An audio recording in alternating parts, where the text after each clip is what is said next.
Seja muito bem-vindos ao Mesa de Debates. Aqui quem está falando é o Guilherme e vamos dar sequência aqui da nossa programação da semana, trazendo aqui importantes debates, né, conversando sobre temas, né, diversos, mas temas aí de extrema relevância, né, que de interesse daqueles que pretendem, né, transformar de fato a nossa sociedade para termos uma sociedade mais emancipatória. E vamos continuar aqui essa semana, né? Falando, esse dia especificamente, falando aí da questão das opressões. Tivemos aqui mais cedo a presença do Paulo Iotti e agora vamos conversar aqui com a Alice, né, para debater aí a questão trans de São José e mais discutir outras questões mais profundas, né? É, enfim, para acrescentar aqui nesse debate. Mas enfim, então passo aí a palavra para a Alice fazer se apresentar primeiramente. Esqueci de ligar o microfone. Boa tarde, meu nome é Alice, eu sou uma mulher trans, eu sou militante da Unidade Popular e também no geral dos direitos das pessoas LGBT, também contra todo tipo de opressão, né? Mas do meu ponto de vantagem, né? Eu acabo conseguindo lutar pelas causas LGBT mais pela minha experiência, pela minha vivência, pelos meus contatos, né? Mas, mas não significando que outras lutas sejam diferentes.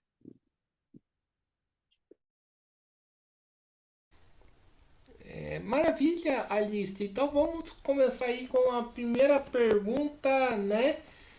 Que mais ampla, né? Qual que é a relação, né, da transfobia, né, da luta, né, contra a transfobia com a luta anticapitalista?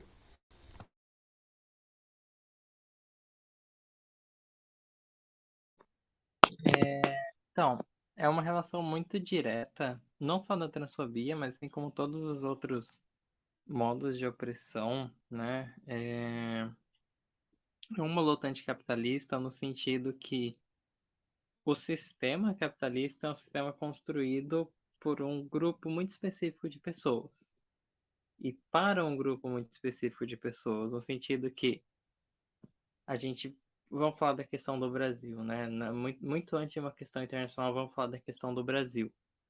É, quem construiu o Brasil? Não no sentido material físico, mas quem foram os governantes, quem foram os governos, quem foram as pessoas que idealizaram o país Brasil, né?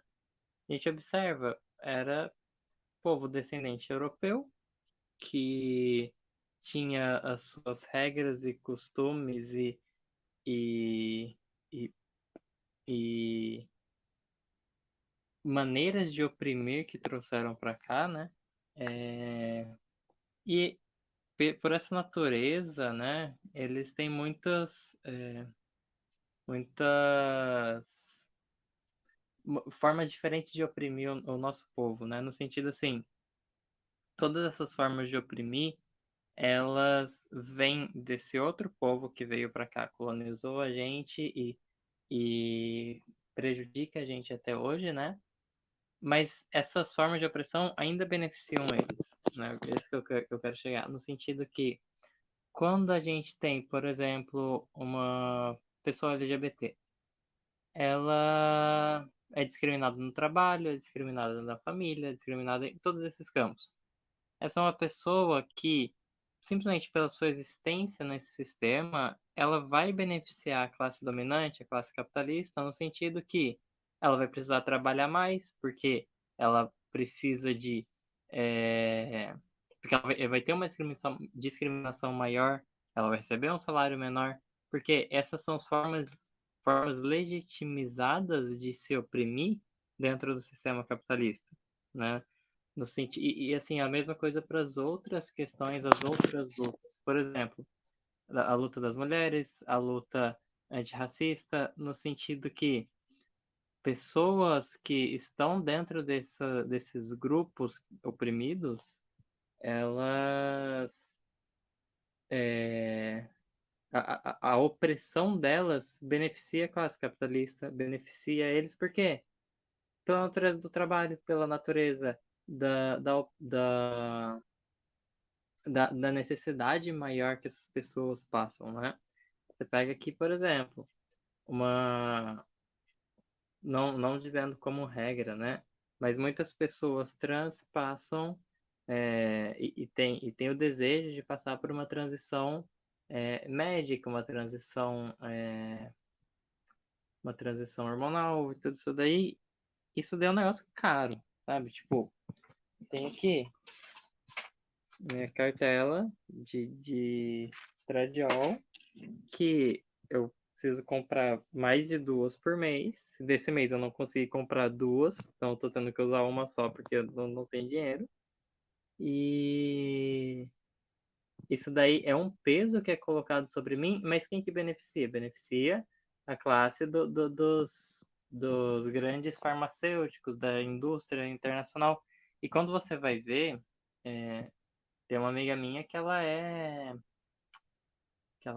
química. E assim, ela diz que comprar o hormônio por conta própria é tipo centavos, centavos mesmo, assim, para durar muitos anos, sabe?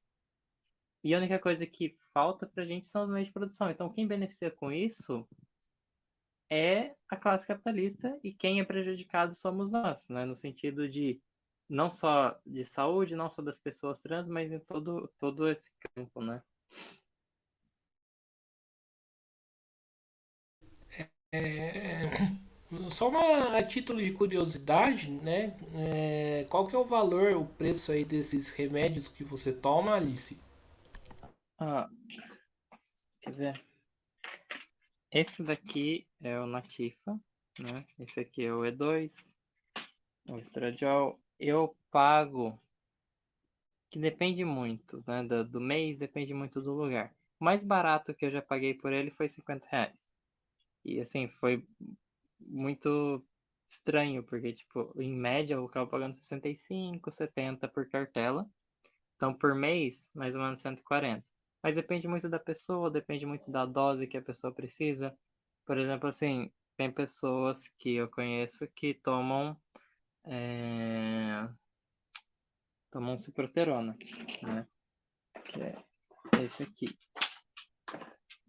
Eu tomei por um tempo, mas eu não preciso. Eu, pessoalmente, não preciso mais, né? Que o ciproterona é um bloqueador de testosterona.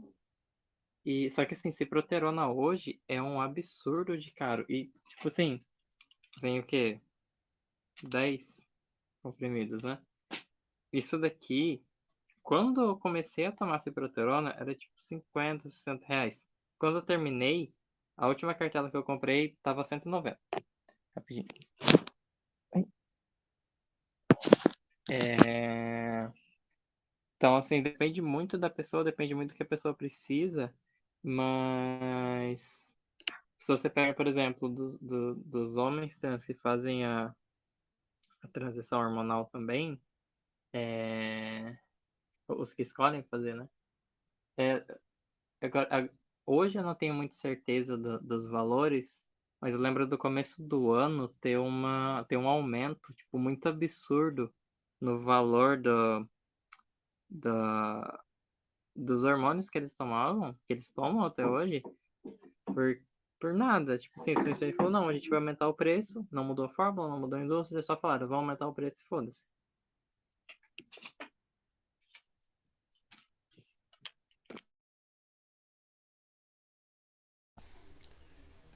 Entendi. E Alice, você encontra esses remédios, por exemplo, numa farmácia popular, ou esses remédios são dados de graças aí pelo SUS, né?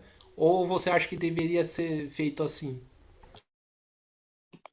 Então, o SUS, na lei, né, no campo das ideias, ele deve pagar por isso daí, ele deve fazer todas as consultas, blá blá. Hum, Mas aí a gente vai na materialidade das coisas, né? Vamos falar da situação daqui de São José, e que eu conheço mais, mas eu vou comentar um pouco da situação de outros lugares que eu acabo conhecendo um pouco também. Aqui em São José, quando eu fui procurar isso, eu fui numa UBS aqui perto de casa e legal, começou bem. Eles me atenderam e me passaram uma lista de exames para fazer, que eu consegui fazer de graça. Ótimo. Só que daí eu entreguei os exames, fiquei 2 meses na fila de espera, eu acho, para uma endócrino, que aí eu cheguei na endócrino, foi lá na, na coisa de especialidades lá, ai, não vou lembrar o nome agora. Mas aí eu cheguei na endócrino, ela falou assim, eu não posso fazer nada. Por que que ela não pode fazer nada? Porque São José dos Campos, eu não tenho certeza da atual situação, tipo, desse exato momento, mas desde a última vez que eu vi, tá travado legalmente para fazer esse atendimento de pessoas trans por questões legais, né? É, que assim, antes, né, alguns anos atrás, o jeito que funcionava é as cidades daqui do Vale, de outras regiões próximas, mandavam os pacientes para São Paulo, e lá tinha ambulatório e beleza. Eles conseguiam tratar lá. Só que daí São Paulo virou e falou assim: não, agora cada cidade vai ter que cuidar por conta própria e não. E foda-se. Daí deixou para cidades. Então, cada cidade fez do jeito que deu. Né? Que deu, entre aspas, do jeito que quis fazer, né? Do jeito que. Isso é gente para fazer para não estar na ilegalidade. Mas, tipo, até onde eu sei, Jacareí fez um teste com 20 pessoas. 20 pessoas trans que começaram transição hormonal. Mas aí você considera que 20 numa cidade grande, assim, é um absurdo, né? Mas aí aqui em São José, eles não fizeram nada, pelo menos desde a última vez que eu vi. Tem uma fila de espera, tem um acompanhamento com com apoio social, mas assim, até onde eu sei, até a última vez que eu vi, não tem muito o que se fazer, só tem que esperar, né? A última vez que eu vi tinha tipo 100 pessoas na fila de espera. É, Mas aí que vem o segundo ponto. Existem muitas maneiras de se fazer uma transição hormonal, né? Existem pessoas que como eu, que fazem sublingual com uma certa quantidade. Existem pessoas que precisam de bloqueador. Existem pessoas que não precisam de bloqueador. Existem pessoas que preferem fazer com injeção. Existem pessoas que preferem fazer oral. Existem pessoas que usam gel. Minha namorada usa gel. Existem pessoas que fazem com. Como que chama? Não é adesivo. A PET, né? Mas assim, até onde eu sei, na maioria dos lugares o SUS só oferta a injeção, né? Só que, assim, e é muito barato a injeção, mas tem um motivo que as pessoas não usam, é porque tem muitas coisas negativas da injeção, sabe? É, tem muitas características indesejadas, mas assim, na maioria dos lugares o SUS só provém essa opção, né? Então tem isso daí também. Eu não sei muito da questão da transição masculina, né? Mas, assim, essa questão médica, ela é muito antes, ela é muito depois de outras questões mais importantes. Assim, primeiro porque nem todas as pessoas trans têm interesse de fazer uma transição hormonal, uma transição cirúrgica, blá blá blá. Muito antes disso, a gente tem que falar das opressões que se passam no dia a dia, né? No sentido assim, Eu sou uma pessoa que tem sorte que eu faço a minha transição hormonal porque eu escolhi, mas também porque eu consigo, mesmo com dificuldade, ter acesso a uma endócrino e consigo, mesmo com dificuldade, comprar os meus remédios, beleza.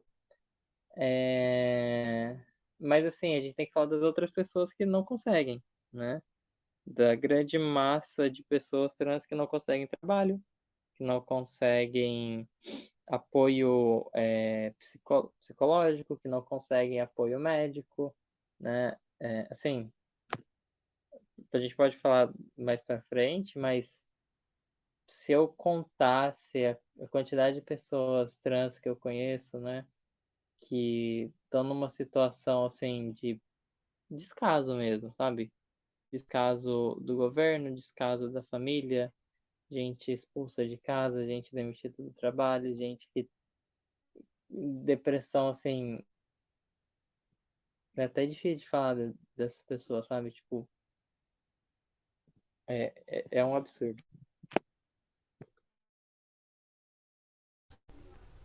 Não, sim, realmente. E Alice, é, você relata esses monte de coisas, né? Mas eu acho que existe um debate, e acho que especialmente aqui em São José, que a gente precisa, que nós precisamos fazer, né?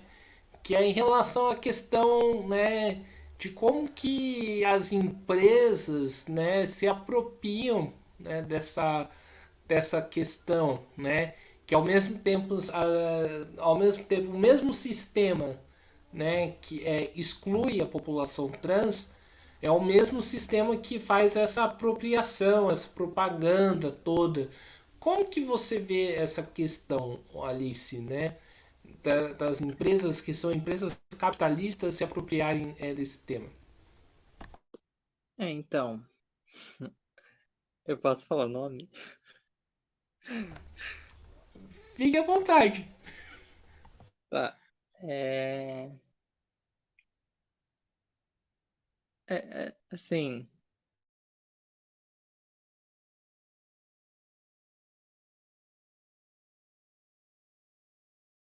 vamos. É, Como questão de representação, principalmente pelo sistema, acho interessante a gente comentar que existe, que a gente não pode pensar em representação como uma coisa única vindo de um único modo de experienciar o mundo, né? No sentido assim, eu posso dizer isso.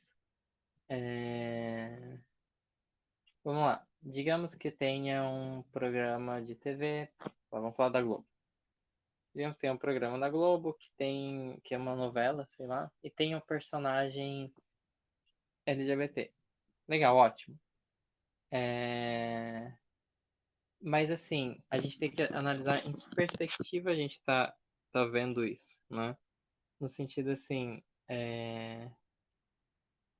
a gente tem que pensar, eu estou vendo isso como uma pessoa LGBT que está sendo representada realmente, fielmente, de uma maneira natural, sabe? De uma maneira de sem assumir um preconceito, né?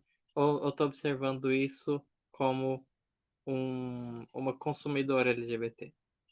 No sentido assim, você pergunta para uma pessoa LGBT o que, usando uma linguagem mais coloquial, o que é mais gay, né? Um, um carro dos coxinha, né? O camburão com as cores da bandeira LGBT, ou, deixa eu pegar um exemplo, uma música da Taylor Swift. O que é mais gay, né? Um, ele é explicitamente gay, assim, apoiando as causas das pessoas LGBT, né? Já o outro, não. Mas se você pergunta para qualquer pessoa LGBT, ela vai falar do segundo ponto, porque no sentido assim, que enquanto eu adoro olhar para uma loja e poder comprar uma camisa escrito gay imensa assim, ao mesmo tempo eu tenho que dizer que esse tipo de representação ele não é construtivo, ele não faz nada, né? Ele transforma a nossa luta em produto, né? Diferente do que é quando você tem uma representação genuína, no sentido assim, por exemplo, um programa de TV, né, se a gente está falando de mídia, um programa de TV que tem um personagem e esse personagem é gay e não um personagem gay, sabe?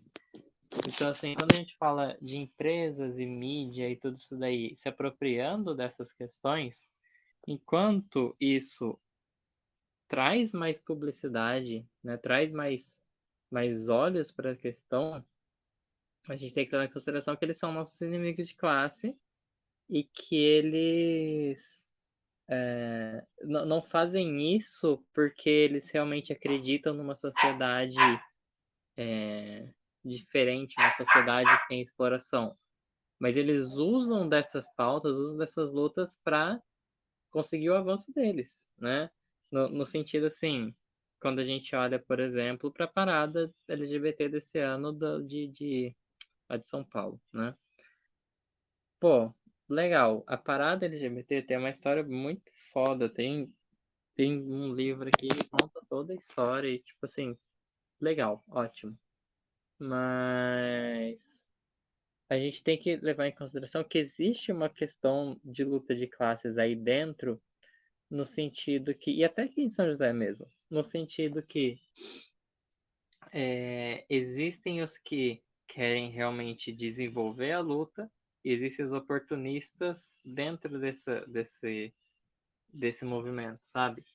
O que eu quero dizer com isso? Quando a gente olha, por exemplo, na parada LGBT de São Paulo, e uma das coisas que a gente mais vê é a coroinha do Burger King, do arco-íris, né?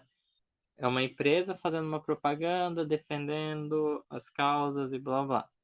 Mas daí a gente faz uma análise mais profunda e a gente percebe que a maioria das pessoas que trabalham no Burger King, elas são pessoas LGBT, né? Porque por N motivos, né? E essas pessoas estavam se fudendo lá para conseguir atender todos os clientes durante a parada. E quem que estava ganhando com isso? Não era uma pessoa LGBT, era o capitalista dono da empresa, né?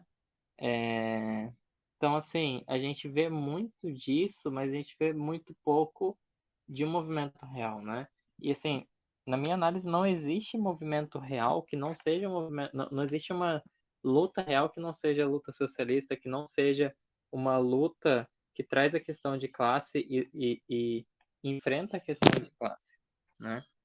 É, eu falei que eu ia dar exemplos. A última empresa que eu trabalhei, ela era muito ótima, assim, na questão, não, a gente emprega os LGBT, a gente tem uma cota de pessoas LGBT na empresa, e chegava essas épocas, era um monte de bandeirinha LGBT. Legal.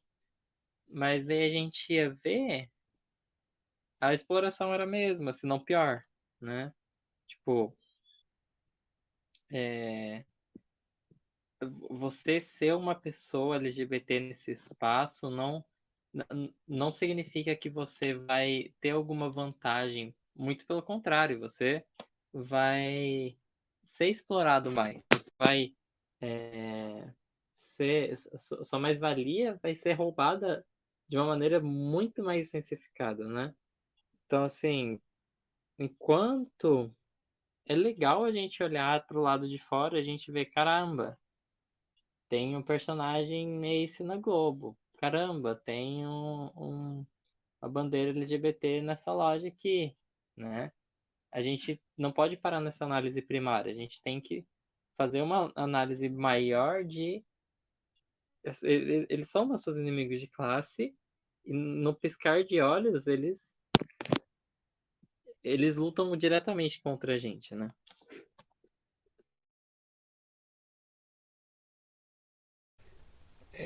Perfeito, Alice. E Alice, você tocou num ponto importante, né? Inclusive tem entrevistas aqui no Mesa de Debate sobre esse tema.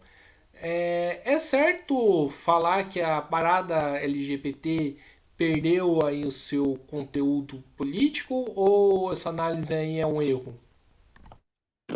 Olha, eu acho que fazer uma afirmação dessa é um bagulho muito vazio, sabe? Tipo assim, uma coisa é eu fazer uma análise menor, por exemplo, tal organização não está realmente lutando pelas causas, pelos direitos das pessoas LGBT. Legal. Mas dizer a parada em si é um bagulho muito imenso, né? Tipo, a gente tem que fazer uma análise de o que é a parada em primeiro lugar. A parada é o evento que as pessoas saem na rua? A parada são as pessoas que constroem a parada? A parada são as pessoas LGBT no geral? A parada é o conceito do orgulho abstrato?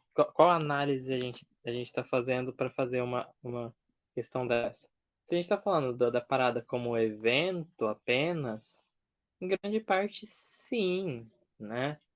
Mas a gente tem que perguntar, em algum momento ela foi, exceto os realmente primários, ela foi realmente é,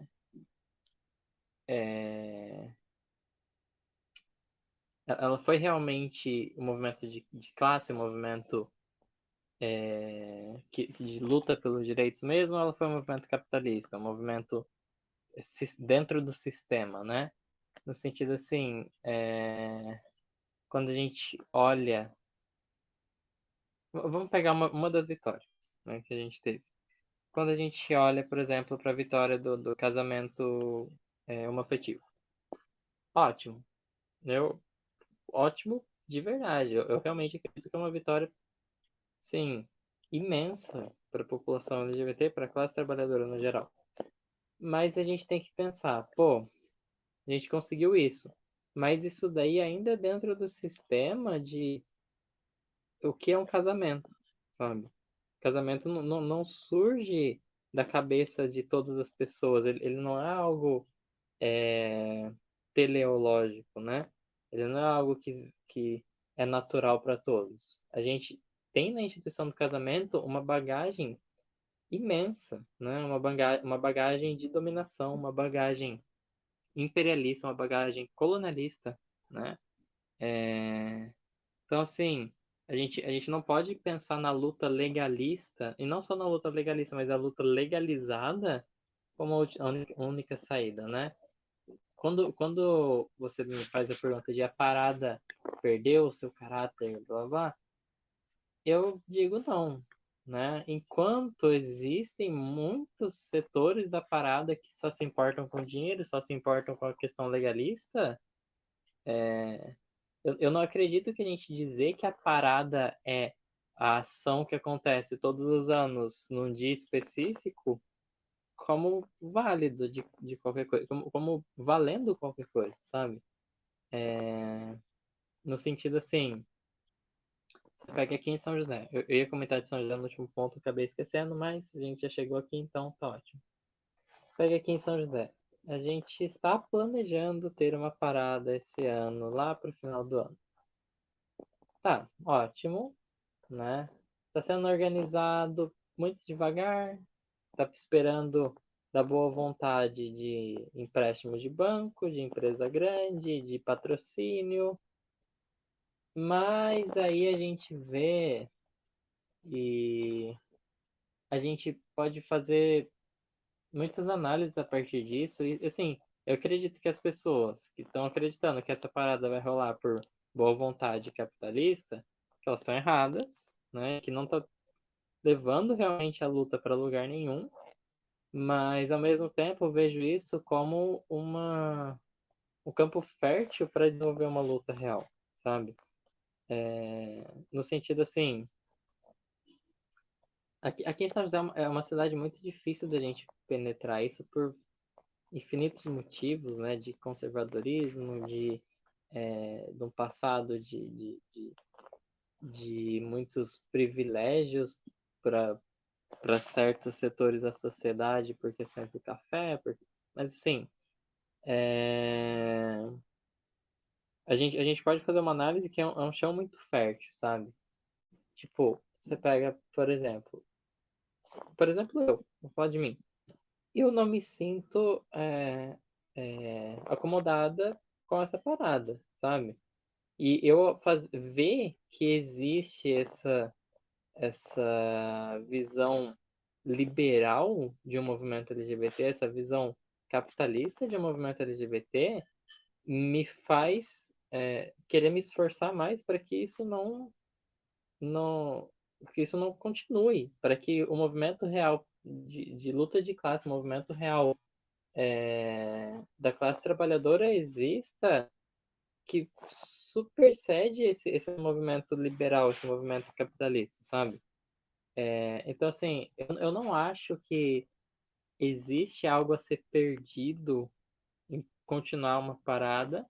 Eu acredito que existam pessoas que têm ideias confusas sobre o que realmente é essa luta LGBT e que acreditam nas mentiras contadas pelos capitalistas, né?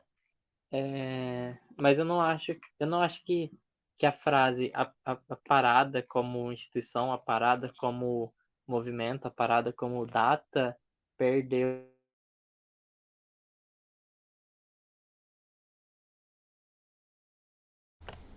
Opa, acho que nós estamos aqui com um problema.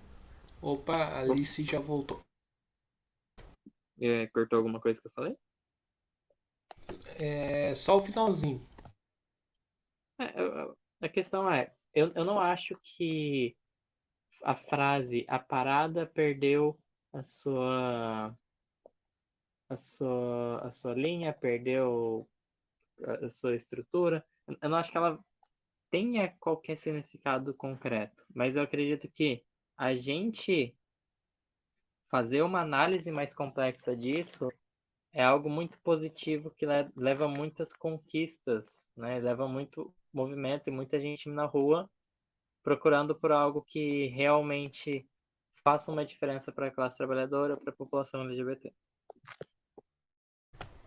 Perfeito. E Alice, como que é a questão, falando um pouco de São José dos Campos? Não vou falar aqui em São José, porque eu não atualmente eu tô em Pelotas, né, de viagem, né, vou voltar inclusive para hoje mesmo à noite para São José. Mas falando em São José dos Campos, a nossa cidade, né, como que é a questão do preconceito? Olha, em qual nível, né? Assim, que o preconceito em si, ele tem muitos níveis, né? Que se manifestam de maneira diferente. Assim, é, comparado a muitas outras pessoas e usando na real, nem isso.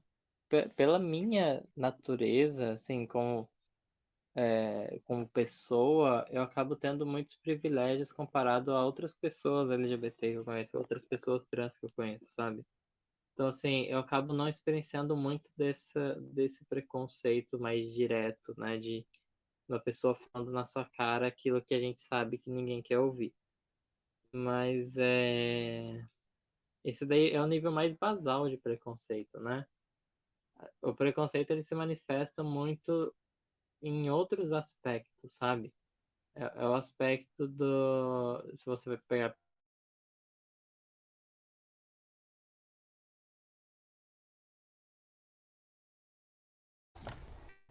Acho que novamente nós estamos aqui com um problema, né? Alice, acho que agora a Alice voltou, continue a falar, Alice. Sim, o nível basal é esse mais direto, né? Aquele mais.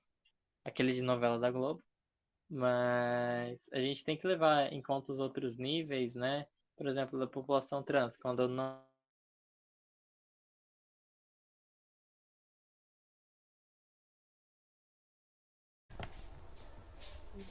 Tô.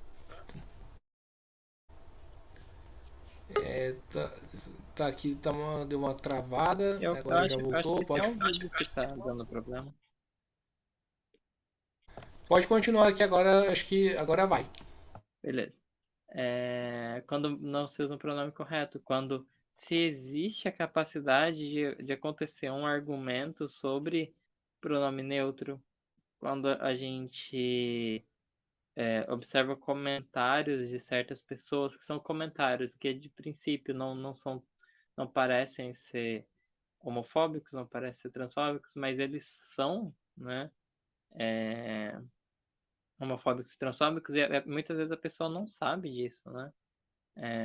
Mas eles também se manifestam na questão mais material, assim, no sentido de, pô, grande parte da população trans daqui não consegue acesso a muitas coisas, não consegue acesso ao trabalho, não consegue acesso à saúde, né?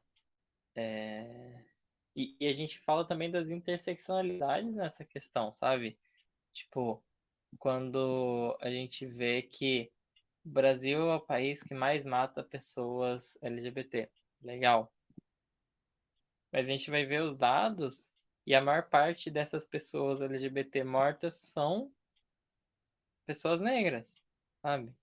Então, assim, existem muitos níveis para esse preconceito que muitas vezes são encobertos por uma.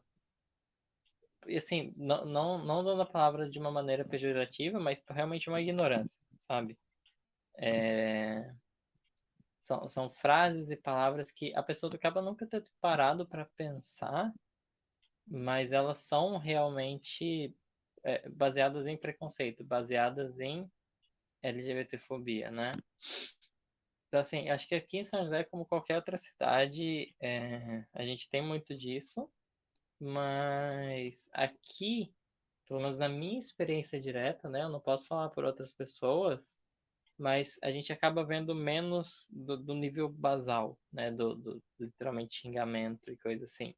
Obviamente que tem, e muito, mas é, aqui eu acho que é bem menos em comparação com outros lugares, pela toda a bagagem de São José, né? De cidade de prestígio, de toda aquela baboseira, né? Mas eu acho que não muda muito a questão de preconceito, não. Alice, a conversa está muito boa, né? Mas por motivos aí que eu vou ter que pegar voo logo menos, vou ter que dar uma encurtada nela, né? Ir para São Paulo, depois ir para São José. A última pergunta que eu faço é o seguinte, né? Como combater, né, a homofobia, a transfobia na sua opinião? Quais são os melhores métodos? Ah, uma pergunta para sua pergunta. Os melhores métodos você diz para combater ou extinguir? É combater, né? E acho que extinguir também, né? Que acho que uma, eu pessoalmente acho que uma as duas coisas, né, não andam totalmente separadas. Nesse ponto eu discordo no sentido que eu acredito com plena confiança que dentro de uma sociedade capitalista a gente nunca vai extinguir um preconceito, né? Preconceito eu digo sistêmico, né? No sentido que a gente pode, se a gente olha na Constituição brasileira, não existe hoje nada que vá prejudicar pessoas trans, do jeito que existia no passado, né? Do jeito que existiam leis no passado, do jeito que existiam mandatos no passado, não existe hoje. Mas a gente ainda vê isso na sociedade. Mas eu não acredito que a gente consiga extinguir isso se a gente não tiver uma completa reformulação da sociedade, né? O motivo que existe preconceito é porque o preconceito dá dinheiro, sabe? Tipo assim, vamos lá, fazendo um experimento muito simples, sabe? Pô, se um coxinha quer, ele precisa dar uma cota de multa de trânsito até o final do mês. Para que bairro ele vai? Ele vai pro Canedu ou ele vai pro Urbanova, sabe? É uma questão muito de classe isso, porque assim, o preconceito dá dinheiro, né? Ninguém nunca quebrou enquanto baseando sua política em preconceito, né? E eu não acredito que de uma via legalista a gente vai conseguir é, construir uma sociedade em que preconceito não exista, né? Muito pelo contrário, quanto mais a gente tenta reformar o sistema, mais ele mostra pra gente que ele não é reformável, né? Pô, a gente teve aí 14 anos, né, de PT, né? Aconteceu o golpe.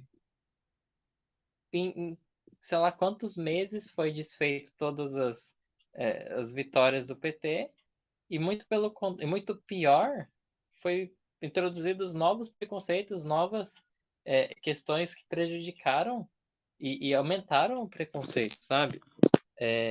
No sentido assim, o que tanto a gente olha para a social-democracia, a gente vê que ela não tem a potência de se manter no poder numa numa quando o fascismo enfrenta ela, né? Porque assim, o fascismo ele vai usar dos meios necessários para conseguir. Ele vai usar de disparo de mensagens ilegais no WhatsApp, ele vai usar de mentiras, ele vai usar da mídia que está por trás. E o que pode a social-democracia fazer em relação a isso, né? Sim, a gente pode conseguir uma Constituição linda, perfeita, com muito movimento de legal, muitas organizações falando, não, a gente vai mudar esse sistema e agora é para valer. Mas daí acontece alguma coisinha, acontece algum escândalo da Petrobras, acontece alguma investigação ilegal internacional, puf, acabou, né?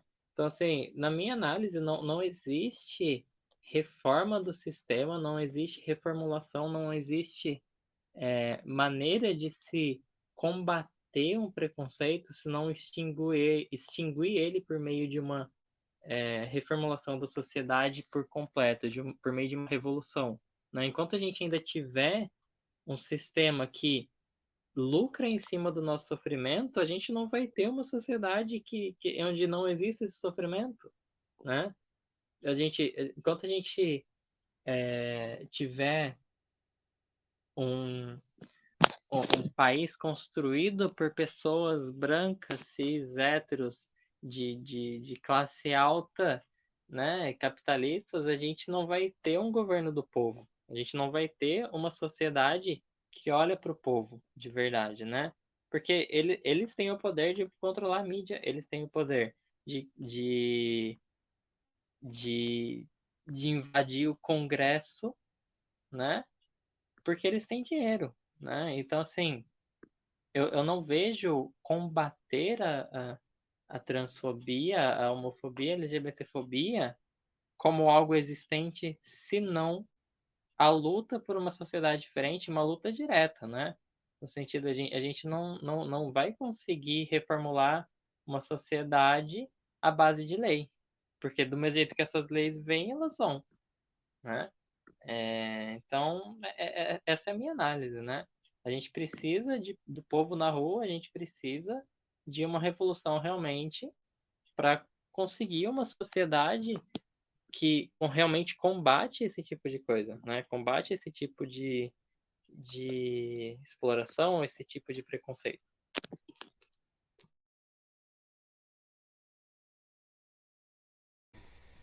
Então é isso aí, pessoal. Estamos encerrando aqui mais uma entrevista do Mesa de Debates. Quero aqui agradecer a presença, né, da Alice, né, por infelizmente aí, por motivos aí relacionados a mim, a entrevista foi um pouco mais curta, né? E eu espero que uma hora ou outra a gente volte aqui para, né, aprofundar essa discussão que é de extrema importância. E eu passo a bola aqui para Alice novamente fazer suas considerações finais. Não, é isso daí. É muito necessário a gente ter esse tipo de iniciativa, né? De, de, de trazer esses espaços para a população, né? Esses espaços de debate, esses espaços de crítica, né? Que são, assim, a gente não vê esse tipo de coisa numa mídia comum, né? Então, assim, é muito necessário e com esse tipo de coisa a gente avança a luta, né? Mas era isso que eu tinha para dizer. Obrigada pela oportunidade. É isso aí. Maravilha, então, né?